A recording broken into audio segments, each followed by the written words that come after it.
I was in fifth grade in a little river town, Nyack, New York. It was Hilltop Middle School. And Harry Greenberg, a real poet from New York City, is coming to our classroom. We probably met the first time that I led the poetry club at International High School. Yeah, I was really excited about it because like something about writing just excites me. So I thought, oh, maybe I should like just check it out. Yes, it was my first time ever. I didn't think I was gonna do that well. I remember doing this video on the energy crisis with two teachers from Teachers and Writers. I'm Philip Lopate, and many moons ago, I taught Gabriel when he was a kid. Gabriel, you have to channel that kid self again, if you can. My best. The part that I remember is the interview, like interviewing this woman. And I say to her, are you frustrated? I actually said frustrated. I didn't say my heart. Are you frustrated waiting all day? And she said, I'm not really frustrated or angry. You know, it gives me time to think about things. And she said, well, what about you? Don't you like to think about things? And I said, I'm asking the questions, not you. And I started running off. I think they gave me confidence, for sure. To have a space where you can play, Yes. where you can figure out who you are.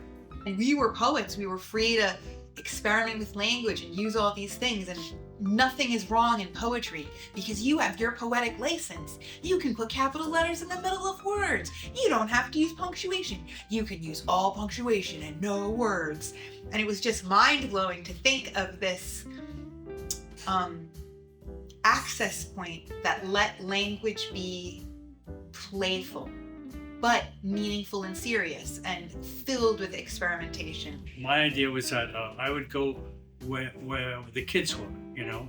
If the kids weren't interested in writing poetry, but wanted to put on plays, then that's what I would do with it. Typical school days is doing math, history, everything. So we do write a lot, but it's just like what the teacher gives us, right? But in Poetry Club, we were able to use our ideas to write. So that felt very different, and I felt like, okay, like this is my chance to like write. In some cases, it was their first experience with writing or with doing creative subjects of power, you know? Like they can express things that otherwise they couldn't. I think it's more important today because I think that the arts are not as valued as they were, and that a lot of kids are not exposed to working creatively in process. I think it's important for mental health, for just to be able to express who we are and how we feel. They are so important because they build community and they build confidence and they build compassion. I don't think arts education is for people turning into artists. I think it's for people turning into people, you know?